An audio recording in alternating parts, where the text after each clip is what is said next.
One of the longest running traditions of the horror genre is that the most unlikable, detestable characters typically end up suffering horrendous, revoltingly gory deaths. It's remained a popular formula for decades, and with good reason, though every so often an entry into the genre might swerve audiences by opting to subvert their expectations instead. That's certainly true of these 10 movies, all of which presented characters ripe for a gnarly death scene, only for them to avoid that fate entirely. The assholes don't always die, sometimes they get to live a long life full of douchebaggery, as was presumably the case with these 10 easy-to-hate characters. I'm Jess from What Culture, and here are 10 horror movie douchebags who actually survived. Number 10. Kate Ward, Army of the Dead. Let's kick things off with one of the most detestable heroes from any of 2021's movies, the unintentionally awful heroine Kate Ward from Zack Snyder's Army of the Dead. Kate is the estranged daughter of protagonist Scott Ward and joins the central Las Vegas heist in the hope of retrieving her missing migrant friend Geeta. Kate basically ends up thrusting a side mission upon Scott and his team while having little in the way of combat skills or even basic self-preservation instincts. By running off to try and find Geeta,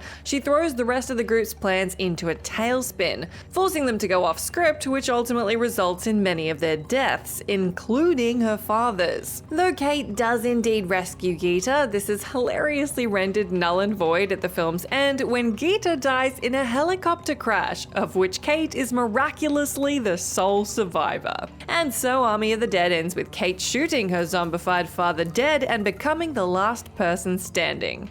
Considering she was by far the most annoying character in the movie and also the least equipped to survive, it was absolutely maddening that she didn't die a grisly death. Number 9. Mayor Vaughn, Jaws. Horror movie assholes don't get much more cut and dried than Jaws' Mayor Larry Vaughn, whose economic anxiety drives him to keep Amity Island's beaches open, all while a hungry shark prowls in the midst. Even with the bodies mounting up, Vaughn refuses to close the beaches for 4th of July weekend.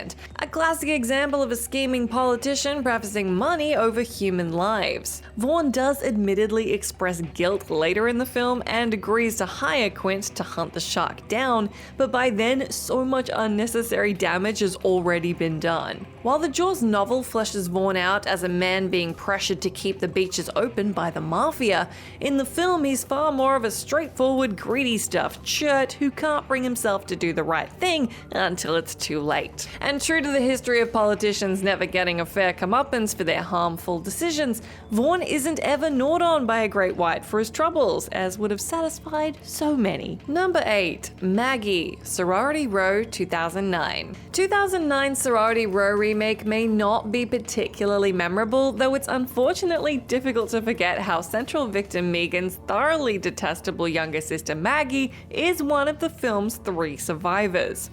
Where to even begin with Maggie? Though she's understandably torn up about her sister's disappearance, Maggie obnoxiously turns up to a sorority party uninvited and sleeps with Jessica's boyfriend Kyle. Jessica is admittedly responsible for her sister's death, but Maggie doesn't know this at the time. Despite seeming like perfect serial killer fodder and the movie practically begging the audience to root for her death, she inexplicably makes it to the end and even eventually joins the sorority, much to the frustration of just about everybody watching. Number 7. Charlie Sanderson, The Purge. It might seem a little mean to call a young boy a douchebag, but some acts are just too egregiously stupid to warrant the audience's sympathy, and this is surely one of those. In the first Purge movie, James Sanderson has made great pains to protect his family on Purge night by equipping their home with a high-tech, seemingly impenetrable security system. This quickly goes to hell, however, when James's son Charlie spots a wounded man outside who's being relentlessly hunted by Purgers. And so Charlie goes off-piste, making the decision to disable his home's security system and let the man inside. The ethics of Charlie's act can certainly be debated, but in giving the man shelter, he ensured that the Purgers would target their home. Charlie even continues to help the man hide while his own family attempts to locate him in their house. Charlie's benevolent act ultimately leads to the death of his father, and the fact that he didn't lose any other family members is really only the result of dumb luck. Number 6. Sheila, Fear Street Part 2, 1978. The second entry into Netflix's Fear Street trilogy introduces us to the character of Sheila, a deeply obnoxious Sunnyvale camper who spends the bulk of her screen time torturing poor Ziggy Berman. Sheila and her pals chase Ziggy down, tie her to a tree, attempt to burn her, and later on even vandalize her cabin.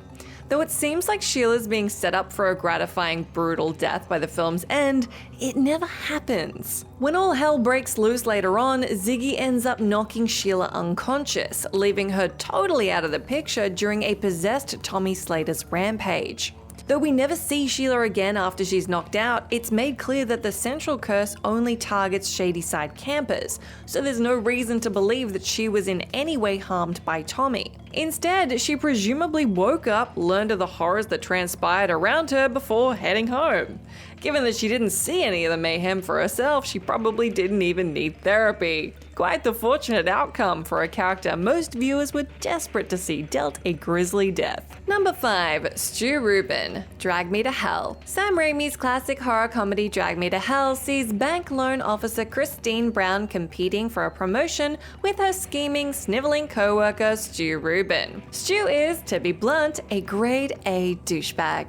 He's constantly trying to make Christine look bad to their boss, makes up stories about her, defaces her work, and ultimately ends up taking her job. Even despite all this, Christine can't bring herself to pass her gypsy curse onto him, which would have led to Stu being dragged to hell at the film's end, a fitting outcome most would agree. Instead, Christine's attempts to rid herself of the curse without harming another living person fail, and at the end, she is indeed pulled into the depths of hell. It was certainly the right decision for the story, but it sure would have been a riot to see Stu get his just desserts during Raimi's gonzo horror camp fest. Number 4. The Sheriffs Posy, Night of the Living Dead. George A. Romero's seminal zombie film Night of the Living Dead ends with one hell of a shocking twist, as sole survivor Ben is shot dead by the sheriff's armed redneck posse who mistake him for being one of the ghouls. It is a horrifying ending, and one which offers no recompense or catharsis for the audience whatsoever. There's no extended epilogue where the careless all-white posse are ripped apart by the zombie horde, but simply the lingering images of Ben's corpse burning on a pyre. While the posse was theoretically a major help in quelling the zombies' massive numbers, they ultimately confirmed how reckless armed people can be in a disaster scenario, and Ben paid for it with his life. It's an infuriating ending and yet totally brilliant, even if we surely all just wanted to see the posse pay the price for shooting first and asking questions later. Number 3. Guy Woodhouse, Rosemary's Baby. Horror movie characters don't come much more slyly detestable than Rosemary's Baby's Guy Woodhouse. Though initially presented as a charming, likable husband to Rosemary, it's clear something's majorly off with Guy when he confesses to having sex with her while she was passed out. That is, raping her, in order to hasten their efforts to conceive a baby. Yet the penny truly drops at the film's climax when it's revealed that Guy, a struggling actor, made a pact with a satanic coven. Guy arranged for his wife to be drugged and raped by Satan in order to conceive a demonic baby in exchange for fame and fortune. It is a deeply disconcerting revelation, and while in another more mainstream skewing version of the story, Rosemary might enact bloody vengeance on Guy and the coven, it never happens. The film ends with Rosemary soothing her child while her fate is left ambiguous. Clearly though, Guy's pact paid off with absolute impunity. Number 2. The Bathroom Cheerleader, Scream. A minor but memorable character in the original Scream is the unnamed cheerleader who's heard cruelly mocking Sydney Prescott in the high school bathroom, all without knowing that Sid herself is hiding out in one of the bathroom stalls.